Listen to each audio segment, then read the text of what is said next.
welcome to another episode of Do the Damn Thing. My name is Laura Foy. I'm your host week after week, and today I'm very excited to be joined by Tammera L. Holmes. Tammera is the founder and CEO of AeroStar Avion Institute, which we will get to in a moment. But first, I just wanted to say thank you so much for joining us. We're very excited to have you here. Thank you. Thank you for the invitation. Absolutely, absolutely. Now, before we get started, I wanted to talk a little bit about you as a person because in doing some, due diligence in my research as part of this position is kind of to dig into your background. And you've done a lot. You've done a lot. You've accomplished a lot, and you've done a lot for your community, and you've done a lot for lots of other communities. So, everyone, just give me like a quick bio. Like, who is Tammera? Well, I'm a mother. I'm a wife. I'm a serial entrepreneur. I am an educator, an aviation enthusiast, a student pilot. I'm also an ordained minister, which a lot of people Wow. don't know. Uh, I'm a national advocate for STEM education, after school learning, and my recent federal appointment is to the National Task Force for Youth Access to Aviation Jobs from the Secretary of Transportation. So I do everything from the small stuff and the emotional stuff all the way to the big stuff like policy, thought leadership, and at the heart of it all is building people and building community. That's amazing. I mean, so have you married people? Just curious. Yes, I actually have initiated a wedding ceremony for my little sister and my brother-in-law. Uh, and I do sometimes have to do funeral services. I eulogize my father. So, yes, it's tough. When they ask, can all the clergy in the room please stand? I do stand. Uh, and sometimes I forget and I might get a little nudge like, stand up, and that's you. But I really feel like my ministry has always been just walking and fulfilling my purpose. So Right. that's probably one of the most important things for anybody to know. The word ministry really just means to serve others, to meet a need, to minister Right. to administer. And so we all are ministers in our own way, just administrating our gifts to the world. Oh, I love that. I love that perspective. Very nice. I'm going to call myself a minister. Yeah, A minister of marketing. that's right. Well, let's talk a little bit about how you got started. So, what was your educational history? Have you gone like on a streamlined path? Did you know aviation was always your passion? How did you get from little Tamara to where you are today? Well, she's still in there, and that's part of one of the things that I encourage most adults to tap into. But I did a TED Talk called Get Kids High, and if you ever get a chance to check that out, it really shares in detail my journey and how I got to where I am today. The most important thing for me was that as a younger person growing up in an underserved community, I saw my community be gentrified from being a mixed community, middle class community to literally, the hood. And so when you talk about, doing the damn thing, that's what I literally had to do every day, right? I had to do the damn thing to get up and get dressed and get out the house. I had to do the damn thing at school. I really had to make sure that what I was putting out in the world was something that I wanted to see for my future Right. and not just being stuck in where I was. By the time I graduated high school, half of the young men that I went to elementary school with were dead or in jail. By the time I graduated college, I had buried another 40 or 50 friends. Some friends are still getting out of prison till this day and have been in since high school. So I was a very um, intelligent kid. Right. Uh, I was also mischievous. And what we see now, what I've recognized as an older adult, is that there are a lot of kids who are labeled as bad kids just because they're too smart for school. Right. And to put your mind in the ideology of these young people. They have to survive. A lot of them have jobs. They're bringing home money to their parents to help, share the financial burden of the house. I got my first job at like 12 or 13. I was giving my paycheck to my mom. So balancing school and life was really hard. Right. Um, and I had to choose whether or not school was going to be the pathway for me, or I could have been an extraordinary, street salesman, if you know what I mean, street marketeer. Hmm. Uh, and it came to a point where, true story, I got into a huge fight, and it turned into a brawl. And the police came and everybody ran. And I'm like, I'm not running. This person like tried to attack me after school. Well, because I didn't run, I was put in the back of the police car. And I literally heard a voice say to me, "It doesn't matter how smart you are now, does it?" And I was a straight A student in the back seat of a police car and couldn't keep myself out of trouble. And so it was very short after that time. Soon after that time, my mom had one of those parents that wouldn't let me sleep on Saturdays and told me, "You need to get up and do something with your life." Right. And she was always surprising us with, "Get up and get dressed and get in the car." So this was one of those Saturdays. And this time we pulled up at downtown Chicago, which um, right outside of Adler Planetarium, if you're familiar with the Chicagoland Museum campus, on the lakefront. But let me, And I'm thinking, oh my God, I'm gonna be at the museum all day with my little brothers and sisters. It's gonna be the worst day ever. And we get out at this nondescript building on the lakefront. It was an airport, and I said, "Are you kidding me? There's an airport in the middle of downtown Chicago." Got out, went into the airport, and there's a bunch of black guys giving kids airplane rides for free. And I'm thinking, what in the world is this? It was a Chicago chapter of the Tuskegee Airmen, and the pilot took me up. He asked me if I wanted to fly the plane. I said absolutely, and I'm thinking this guy doesn't know how crazy I am, so why not? It is what it is. I flew the plane, and we turned the aircraft around. I'm flying over Lake Michigan on the most beautiful day, and I knew then that aviation has saved my life. I could have went on an entirely different pathway, because in communities like mine, school is not set up for success. A lot of people are even argue that there was a school to prison pipeline in my community, yeah, patrolled by police, young people getting police records and getting expelled and disciplined at a much higher rate than our non-minority counterparts, and that put them in the system. So yeah, it was a really, really hard time for me. But once I heard that voice, I'm like, oh my gosh, like no more. I had to completely change, the decisions that I was making with regard to trans and, my attitude. But the biggest thing for me was that aviation gave me something to put that energy into. I've always been left brain and right brain. I've always been highly motivated, some would call a rebel, as a yeah. child, and very unruly, always question authority. And when I saw Top Gun, that was I saw my future in Tom Hanks, There it I is. in Tom Cruise. And that's kind of, it lit a fire in me to go into aviation, and aviation met every need for me as little Tamera. Yeah. And it still does to this day. The smell of jet fuel, being by aircraft, being at air shows, hearing engines rev, is everything. That's And it's awesome. my goal to get more kids to get Yeah. high. Yeah.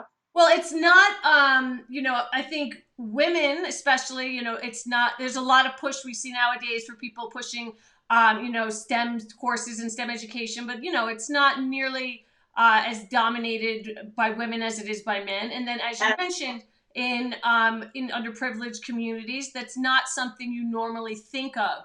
Were you met with a lot of like shock and you gonna do what when you? Was I? You mean, am I met? I'm still met with a lot of shock and awe, and I still find myself as the only in a lot of spaces, whether I'm the only black person, only person of color, or the only woman. Right. As an African American female executive in aviation, oh my gosh, I can count on I can count on one hand how many times I saw someone else that looked like me that was at the table for decision making Right. at the highest level. And so, early on, I wasn't really surprised by the shock and awe. Um, what I was surprised by was the unwelcome environment that followed the shock and awe. And so it wasn't like, oh, you look different, you come from a different background, let's welcome you in. Is Oh, you didn't get you that? don't belong here. Really? And so that was an uphill battle for me, because even in my high school, the diversity in most high schools, especially in underserved communities, and a lot of people may or may not know this, is in the honors classes. You Hmm. know, all the diversity is in the honors classes. That's where you're going to see the Asian kids. You're going to see the Latino kids. You're going to see the African kids. You're going to see the white kids all together. The honors classes. You don't see that in the ADHD classes. You don't see it in the remedial classes. But in the honors classes at my school, that's where we were the United Nations. And so I literally felt that I had the experience of being in a diverse environment and being welcome. And so that kind of set me up for failure when I got to college. Right. And you raised a good point about the lack of representation in STEM career fields, because it doesn't just look like that in industry. One of the most important failures that I think academia have made is that the representation in the classroom at the collegiate level is not what it needs to look like to keep young women Mhm. and students of color engaged throughout their college journey. And I know a lot of people that dropped out of college or changed their major specifically in STEM fields because of the lack of representation and advocacy within the department heads. Whereas you found it sounds like a motivating force. Like nobody looks like Yes. me and I'm going to change that. Although I could see how it would be discouraging to maybe some others for sure. Yeah, and it takes a different type of personality to be able to endure, and I credit a lot of that to growing up with a survivor mentality. Yeah. In the streets, dodging bullets, dodging drugs, dodging pedophiles, which is a real thing in a lot of communities.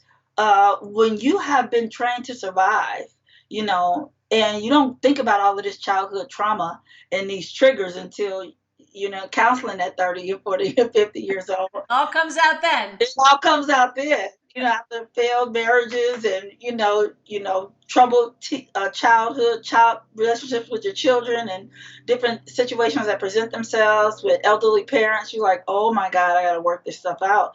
But you know, I learned how to survive, and those skills were what got me through a lot of the tough times as a loner in the industry, and having to fend for myself and find resources for myself. Absolutely. And I do want to remind everyone that we are live. So if anyone has questions, please just go ahead and enter those in the chat. But I want to get back on track real quick. So how do you find your passion? You're up there, you're flying the plane, you're over Lake Michigan. How do you then convert that into something that makes money? Well, I think one of the biggest things that hit me is that I knew what I wanted my life to look like as an adult. And so a lot of young people, this doesn't hit them outside of, I want to be rich, I want to have a big car, I mean a fancy car and a big house. For me, it was, I want time freedom, I want financial freedom, Yeah. and I want family. And so I knew that I didn't want to be an airline pilot almost immediately. As soon as I found out that it was like a bus driver in the sky, I was like, yeah, that's not going to be my life. I don't like to sit still for like 5 minutes, and I probably would have been diagnosed with ADHD if it was a thing when I was a kid. But you get lured into the pilot pathway because of the sexy, right? The aviator shades, the leather jackets, you fly in a plane. But I fell in love with airports. I fell in love with the business of aviation, and I've always been a little bossy. So I fell in love with the bossivity, if that's a word, of being able to control how industry moves and industry works. And I found that as an aviation consultant. It was my first job out of college at a premier world-renowned aviation consulting firm. And I was the only Black person working at that firm for 7 years, by the way. Sure. Uh, and um, and it opened my eyes up that aviation was a global industry. It opened my eyes up that the money to be made in aviation was not in the cockpit at all. Right. It was in the boardroom.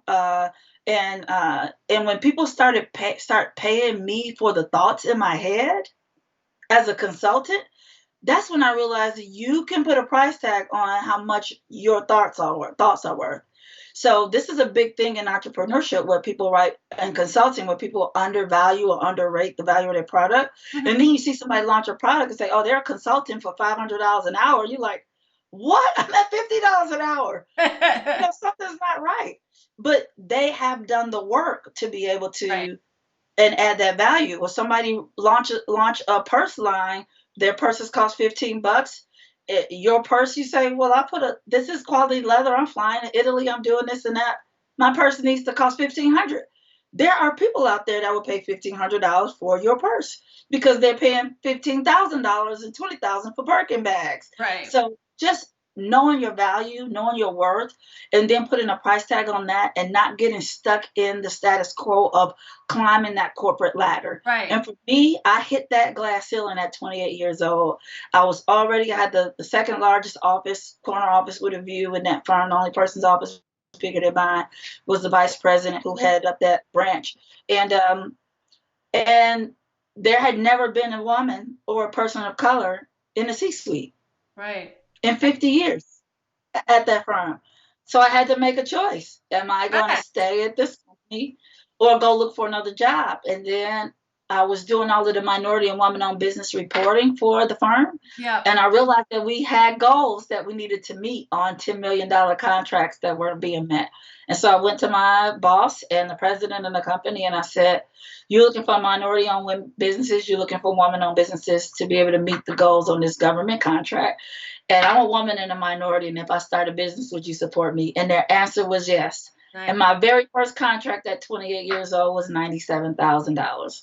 Very nice. Very nice. Well, congratulations. Congratulations for breaking and shattering that glass ceiling. Now, you've also managed to parlay all of this wisdom and experience into a successful speaking career. You've been, yeah, I mean, you've been on NBC, you're an international speaker. So, talk to me about how you transitioned from, just being alone in your office and working into now I'm a public speaker. How did you make that switch? Well, the funny thing is, I've always been a public speaker. I just wasn't monetizing it. Yeah. Again, I have pictures of me at the microphone at my 8th grade graduation, my high school graduation. I was the keynote speaker, and I didn't even try to speak at college. But once I was in college, I was already taking speaking engagements at high schools and elementary schools to come back and talk to kids about careers in aviation and share my story of success, whatever that was at that time at 21 years old.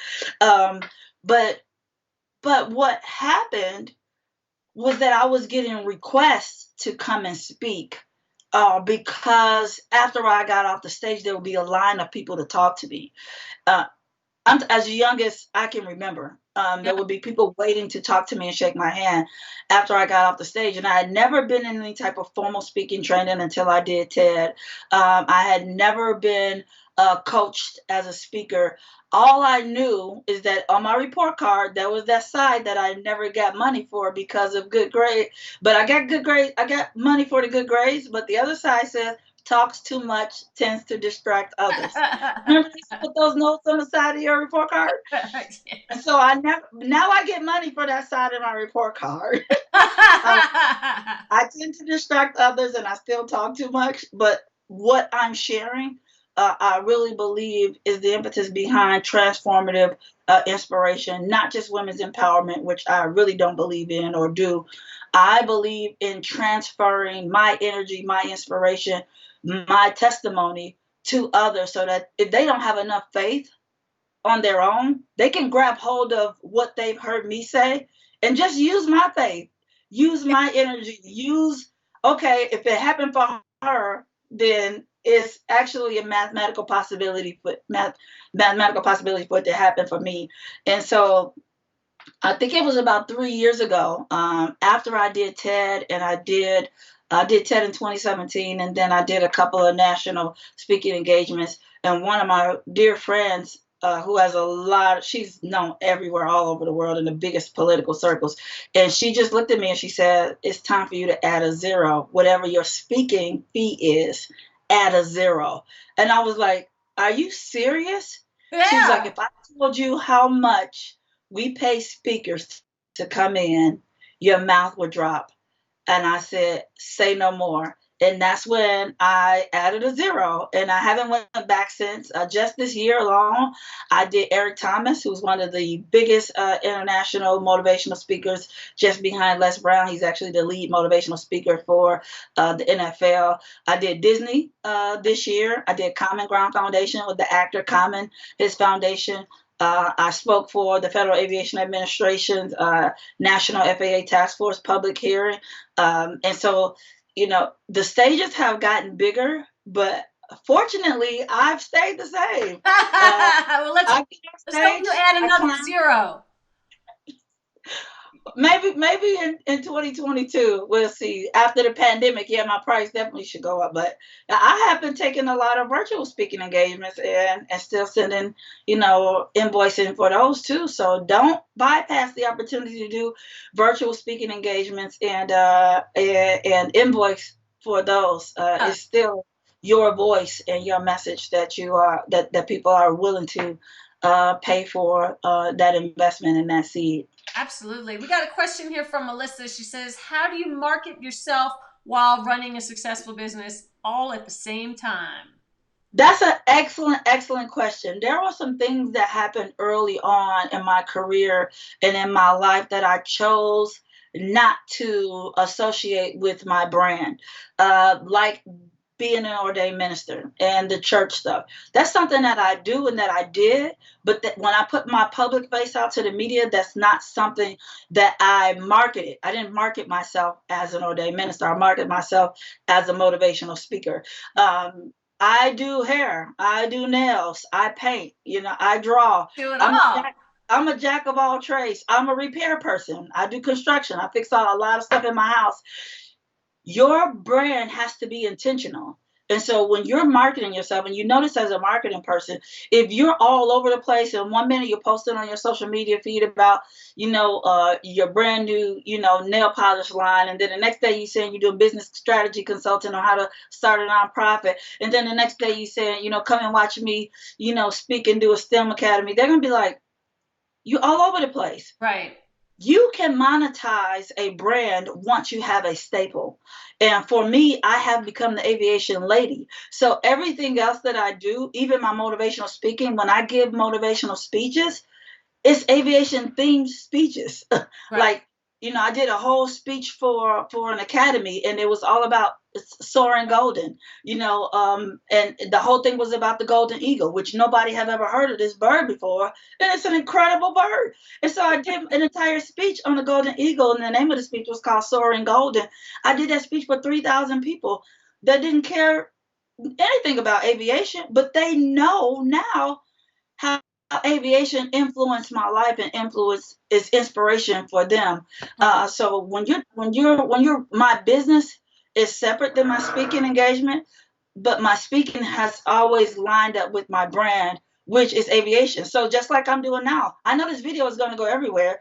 What am I wearing? I'm wearing a T-shirt that promotes my brand, I noticed that. aviation. Yeah. If you see me, you see airplanes. If you hear me talking, you hear me talking about airplanes. Even if that's not the topic, it's my brand. Right. And so whatever you're promoting, it doesn't always have to be your company. It can be your idea. And my idea is aviation and inspiration. It's the number one word that people use when talking about me, when speaking of the work that I do. You are an inspiration. Your work is an inspiration. You inspire me. And so Tammera Inspires became my brand, my speaking brand. But even when I speak and when I show up, everybody knows that I'm the aviation lady, and aviation is going to be weaved somewhere Right. in that. I mean, that's a really interesting point. And we actually have a lot of public speakers, mentors, coaches, things like that in our audience.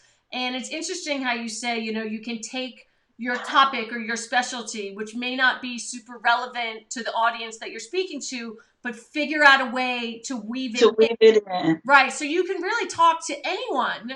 And even if you're not an expert in that genre, right? Yep, I talk to kids.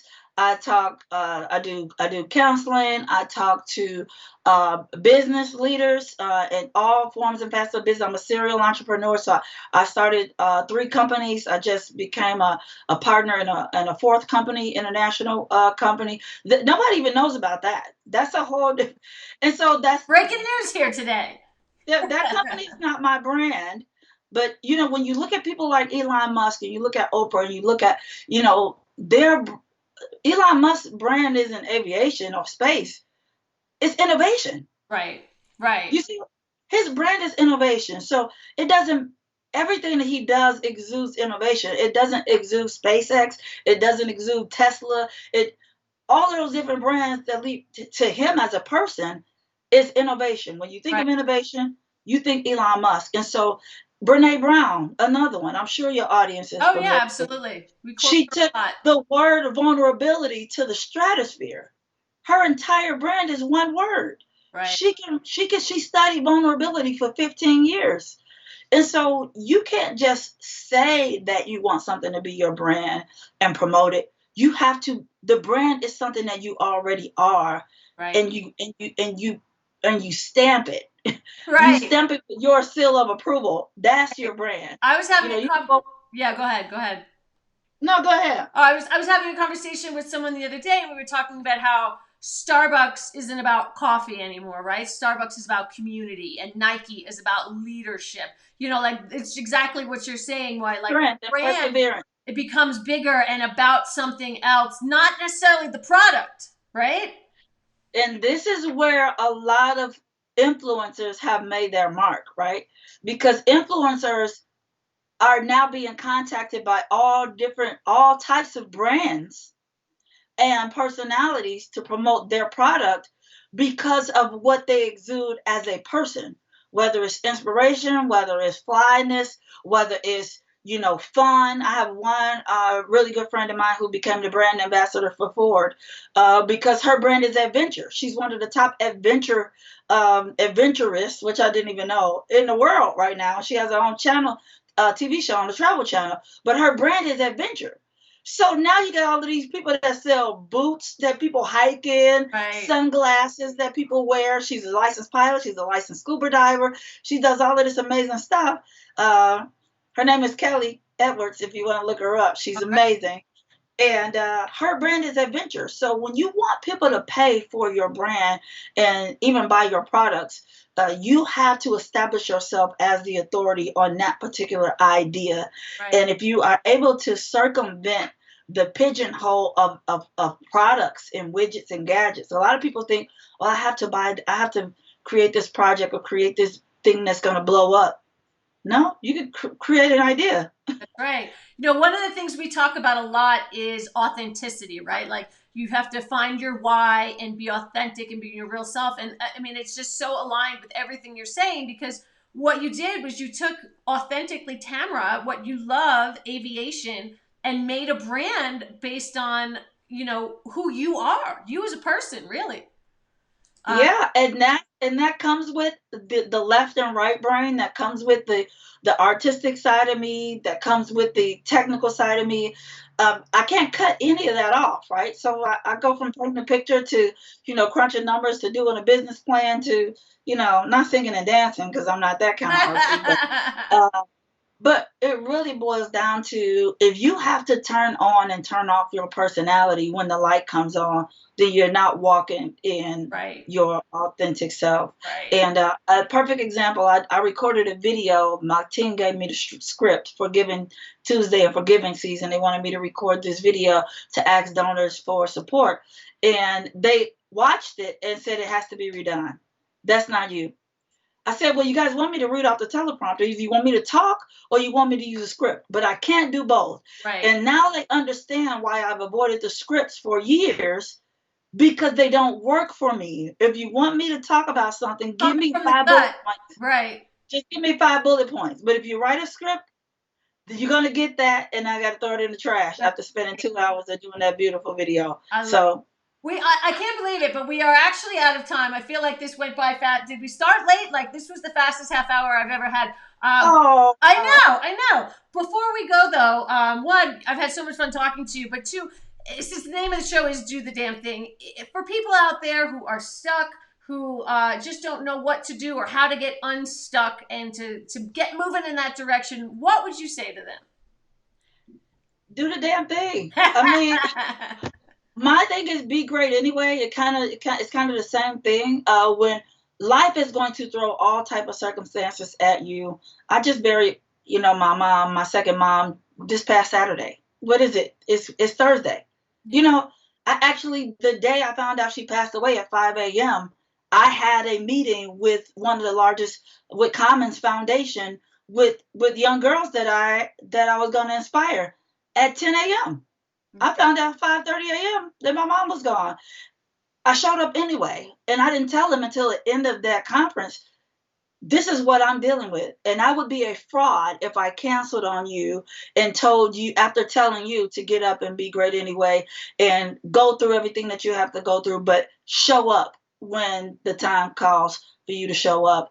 And they couldn't believe it. And I said, I can't get in front of you and tell you to do something that I'm not willing to do myself. And Right? so walk the walk. And so to everybody that's listening, do it anyway. Start writing. If you don't want to write, dictation, Siri, talk to your phone, get the book done, start the idea, write down a business plan, even if it's 10 things that you can do in 2021 to start your own business. Go to the bank and ask for a loan. If they tell you no, then that's practice Right? for the next time Go to you the ask next for a loan. bank. So, I mean, there's always going to be reasons not to. And the cemetery is full of people who is full of books, full of ideas, full of the greatest things that could have ever happened Right. that didn't. And AeroStar was an idea that floated through my mind, and I stopped it and entertained it for a little while. And here we are. Well, thank you so much. I appreciate your time. Thank you for all that you do. If Thank anyone wants to find more about Tamara, there's going to be lots of information down below, or you can go to it is avioninstitute.org, right? you. avioninstitute.org. And again, we'll have all that stuff linked to you. I want to thank you so much, and I wish you Thank nothing you. but the best. Let me know when you add another zero. Thank you. Bye. Bye.